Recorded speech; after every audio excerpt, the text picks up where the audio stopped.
Hey everyone, and welcome back to Real Talk No Gimmicks with Haley, Demi, and Aaron. We're so glad you guys are here with us because today's a very special episode we're really excited about. We have a guest with us actually. Her name is Alee from a podcast called Speak Up Brown Girl. So we're going to get right into the episode. As always, we're going to have Demi do the intro, and we're going to get right into it. So today our topic is just being a minority in a dark world and how to navigate and how to approach situations, just being a minority. So without further ado, let me just introduce you again to Miss Alee and just tell us a bit about yourself and your podcast. Yes, thank you all so much for inviting me to this. My name is Alee. I use she, her pronouns. I am a recent UC Davis graduate, currently living in the Bay. Shout out 415. Yeah. Absolutely. And I am the host of Speak Up Brown Girl, which is a podcast that focuses mainly on women of color because we sit at the intersection of race and gender. So I wanted to give a platform for women of color to be able to speak on their experience because we kind of experience it all. Yeah. There's we don't get to pick and choose. We have to experience all of it, unfortunately. Right. Yeah. I love that. Yeah. Thank you. So we're going to just hop right into our main discussion. So first question I want to ask you, Alee, is how was your experience at a predominantly white institution, and how did you navigate that experience being a brown girl yourself? So I grew up outside of our state's capital, Sacramento, and I lived actually in a predominantly white neighborhood. So growing up, I had literally no Filipino friends, which was hard because I don't know how I would classify myself. My dad immigrated from the Philippines, but my mom was born here. So I grew up very in touch with my culture. But then also when I hung out with my friends, it was they were that's so weird. Your food looks weird. Why do you do this thing with your elders? We have to, when we greet our elders, it's called manapol. And you take their hand and you go like this. That's how you greet them. Yeah. But they're why do you do that? You don't get paid for your chores. Weirdest things I've ever heard. When people are oh yeah, my parents gave me my allowance for doing the dishes. I was my parents told me they put a roof over my house, so I have to do the dishes. That's right. That's right. That's my parents. You don't have a choice. Yeah, so it was really hard, and I feel because of where I lived as a kid, I grew up with a lot of internalized racism. I tried my hardest not to learn my family's native language, which is my biggest regret. I now know it. I just want to say that now. I took 4 years, and I was I refuse to be that person. I'm going to learn Tagalog. So I know it now, but I was no, only speak English to me. I would try and get my grandparents not to talk sometimes because I didn't want people to hear their accent. And I hated when my mom made me lunch because it was always Filipino food, and the white kids would always comment on it. And so going into high school with that mindset too, with the same people who are just very much not aware of the things that they're saying and how it can affect other people. I just tried to fit in with the white girls. I was just I had a lot of body image issues because I was I'm not as skinny or I'm not as light skinned as these girls. I don't see myself at all represented in my own school because all of my teachers, all the faculty, everybody was just white. And so it was there was always this disconnect for me where I was I don't know where I'm supposed to fit in because, these events, these things that people put on, it's very much embedded in I guess white culture, but where do I fit in as a Filipina? And even going into college though, I feel that was a little bit of a shift because I did go to a community college, and I was able to go to a community college that was very diverse. And so that's kind of where I learned to embrace who I am, embrace being brown and then embrace being a queer woman. And that was the most liberating feeling. So I feel like when I transferred to Davis, which is also still a PWI, like I at least had a sense of who I was and where I belonged and what my community looks like and what I want to do for my community. So it was not as hard, but it's still hard to find that representation that encourages and empowers others at PWIs. That was Yeah, great. thank That- you for sharing. I mean, everything you said really resonated. I could tell, like, we could relate to every single thing you said, Mhm. which is so crazy how similar we are because we're all from different backgrounds. But even as brown girls, like, in general, like, we can relate so much to everything you said. Wanting to be white, not appreciating your culture for what it is, being, like, there's nothing wrong with being surrounded by people who are different. But I remember also being in a state of, like, wanting to be like them and being ashamed of who I am and my culture, you know?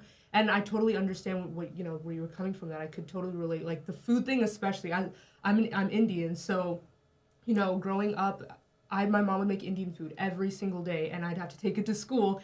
And as soon as you open the container, people are like, "What is that smell?" Like they're like, "What? This is so like different and weird." And it's like they ask you about it, but you know, like in the back of your head, they think it's weird, right? So like you get that feeling of like, you know, clearly you think like I'm some alien or something. Like it's just really weird. So I completely understand like what you were saying, and I really resonated with it. Yeah. Okay, so our second question is, what are the best ways to combat racial injustices done to you or others on a day-to-day basis? Yeah, that's a good question. So one thing that this generation of Filipinos, Filipinx people are saying is it's called no history, no self. And I think that's honestly probably one of the most important things you could ever take away in your life is like not just your own history, but like just history in general. Because I think it's really, especially minorities' histories are so intertwined, but we never get to see that because of the fact that we are taught this like very whitewashed version of history. And so to keep the minorities oppressed, why would they ever show when they band together and are able to overcome such obstacles? And so I think the biggest thing that I could ever do for myself and that I could ever teach my community is to know our own history and know how it intertwines with other people's histories. And so I feel like with knowing that, it's so helpful to try and combat racial injustices because then like it's not just you versus this other community versus this other community versus this other community. It's these communities against white supremacy, white oppression. I don't like using the word white supremacy anymore because no race is supreme over the other. So we're like, use white suppression because that's what it is: white oppression, white suppression. But yeah, I think that was the biggest thing I could have ever learned for myself is knowing that my ancestors were able to band together. I can band together too. Exactly. Yeah. Exactly. And like also just education, like telling people like the history. So, because some people are not trying to be, some people, not all, but some people aren't trying to be malicious. They're just ignorant. And so it's so important to just be like, this is the history behind what you're saying. This is the history behind these stereotypes. Like you have to understand that this is not actually how it is. This is how white people have framed us for so many years. And we've just kept going with it because like we've been told that we can't fight against it. Right. I love how you discussed how important it is to know your own history. I think we kind of like giggled amongst each other when you mentioned that because just our past like experience with history over the years, we won't obviously go, we keep it real, but we try to like be reserved, right? Yeah. So we obviously won't get too into it, it, but it definitely was whitewashed. And I think too, like history, it's important for perspective because my explanation of my history as an African American is going to be completely different than someone who hasn't experienced it or hasn't lived it. Like you can read it on a textbook page, but like you can kind of have empathy for that person or sympathy. I get confused. I think you can be sympathetic and like, feel sorry or that it happened, but you're not going to fully be empathetic because you can't feel what it felt like. So I loved how you touched on that. And I think history is important because it gives perspective, not just of the past, but for the future of how you can move forward. And it helps you to embrace who you are, who you've been created to be, and just walk in that with confidence. And so with that, I want to lead into the next question about like what are tips that you would give to minorities? And I mean, I think it can expand to people that aren't a minority, but specifically since we are talking about minorities, what tips would you give on how they can be encouraged on a daily basis in a world that doesn't always value who they are and just because of the color of their skin? Yeah, I think the first thing is, you know, you're not in this alone. So surround yourself with a community that accepts you and loves you. Because on the days where you hit your lowest, like you gotta have something, gotta have something going on. And so I feel like the biggest thing is find that community that you know is gonna see you and understand you and like meet you, even if they don't have the same background or history as you. Just knowing that you are accepted somewhere is always a beacon of light in people's life. So I think that's probably one of the biggest things. When I went to Davis and I joined my Filipino sorority, like that was my community of people. And yeah, not all of my sorority members are Filipina, but we all resonate with the things that we were teaching in that sorority. And so that was my community that I always leaned on, was this group of people who are just so empowering. And when, you know, it feels like you are being fought against just because of who you are, just because of how you look, you always know that your community is going to back you up. And like they'll show up and show out if they need to. I think community is one of the biggest things. And it also goes back to the whole no history, no self. As long as you are there has to be a little bit of pride in who you are, you know, because if you are not proud of your heritage, your background, who you are as a core, like at your core, then people are going to be able to push you over so easily. But as long as you have like a strong foundation, then it's going to take a lot more like strength and a lot more words to try and push you down. So I feel like as long as you know who you are as a person and you know yourself and you know your history, then you can go forth in the world and just be like, yeah, you know what? Like racial injustice, it sucks. And you know that TikTok sound where it's like, bigotry, knock it out. Yeah. So like something like that. But like, if you know yourself, you know your history, you know that you're going to be able to get through the day and you're going to be able to still fight for this, because we've had people fight for years and years, like not just recent American history, like even just like what 400, 500 years ago, you know, like I know the Filipinos have been fighting against those Spanish for a long time. So I feel like, you know, when the world feels dark, you just have to be proud of who you are, be strong, and know your foundations, and then also know that you have a community to back you up. I really love the community aspect and just, you know, staying grounded in your identity.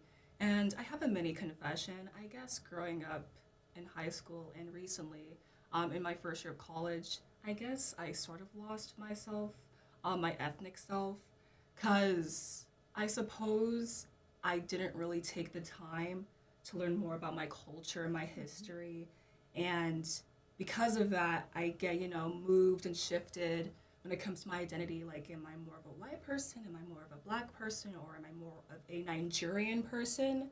You know, and people ask me, like, why do you act this way? Why do you act white? And I'm like, really, I do? You talk that way. And I'm like, oh, okay. It's not my intention. But honestly, like right now I'm still working on building a foundation, especially now with this one club, the Nigerian Student Association. So from that association, I'm learning more about my culture, my history, and I'm even developing better relationships with people in my community. And again, we already talked about community, as he said just now. And even in our first episode about, you know, college life, just finding your community will literally be the biggest stepping stone in who you are, personally. Like you said to yourself, just run to them if you're feeling low, run to them. Even if you're happy, like if there's anything in your life, whether you're happy or sad, you're angry, just go to them and they'll accept you as who you are, racially, ethnically, and with so many other categories that you label yourself as. But yeah, and I guess we're like running low on time, so I think we should have maybe one or two more questions. I Yeah. wanted to kick Yeah. it off. Okay. Yeah, sure. So my next question, like for you, would be, if you're comfortable with sharing at all, have you ever had any personal experience with racial or ethnic prejudice? I apologize.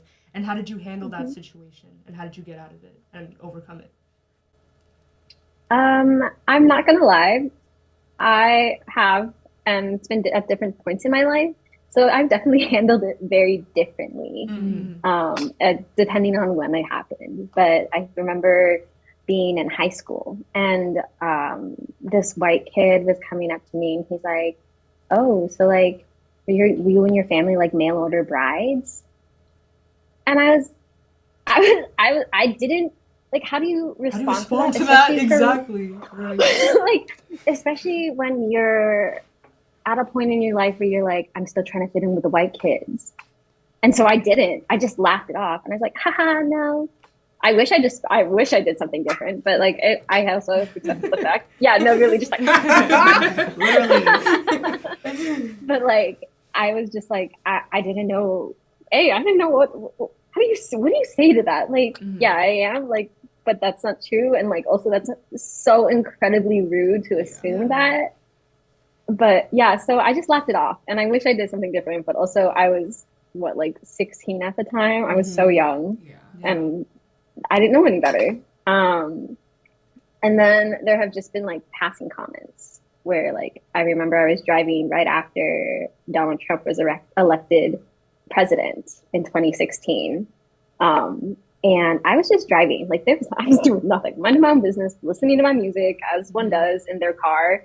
And this white man in a truck yells at me and goes, "Go back to where you came from, you." Wow. Oh my goodness. And I like, again, this was right after high school for me. So I didn't know what to do. And I just pulled over and I sobbed because I have never, the mail order bride was like a joke. Yeah. It was a rude joke, but it was a joke. This man had every intention to be malicious to me. Wow. And I didn't, how do you, I guess, process that type of hate from somebody who was literally just passing you on the street? Right. Yeah. And so I just had to cry. And I called my mom and I was like, "Mom, this just happened to me." And she's like, "I'm so sorry. I will come pick you up because I don't want you driving." And I was like, "That's fine." And so like those are two very important moments to me that I think stand out as far as like my younger self, and being more of an adult but less of a kid, and realizing that like there are people who are just hateful, and like, but then there's different types of, I guess, racism where it can be malicious or it can be not malicious. But in my adulthood, I've been lucky enough to be able to like find my voice and just stick up for myself, because I have more of a solid foundation of who I am now. And so, there's still like these like passing comments about me being Asian, me being like submissive and all of that. And now I at least am able to be like, actually, no, I'm not that. I'm not the stereotype that you want to be forcing upon me. Like, I actually have a lot more going for myself than just that. So thank you very much. But you can sit down and educate yourself, or you could just leave the house now. Thank Right. you. Absolutely. That's Tell how you them do it it. is. Yeah. Oh my gosh. Well, thank you for sharing that. I know that must have been really scary and really hard. And I like how you highlighted, we could definitely see the growth in each one of your responses. And just the, the emotion that you felt throughout as a human. Because I can personally say, like, I haven't experienced something, to that extent. But I can imagine at that age, like, how absolutely terrifying that would be. And how that must, like, throw you off, like, completely, But I'm really proud to say that, you're at a point where you love and accept yourself for who you are, and you can tell people like, no, I have this foundation and I know who I am, and whatever you say is not going to throw me off. Like, I know, and I'm grounded in who I am. So honestly, from Real Talk No Gimmicks. We're really proud of you. Yes. We're proud of Thank you, you. thank you. And we Thank you. thank you so much for sharing your story. Yeah. So yeah, guys, you heard it, folks. Don't forget to stay grounded in who you are. Don't forget to be Yes. educated to find your community that accepts you for who you are. And don't forget to stay real. Peace. Bye, guys.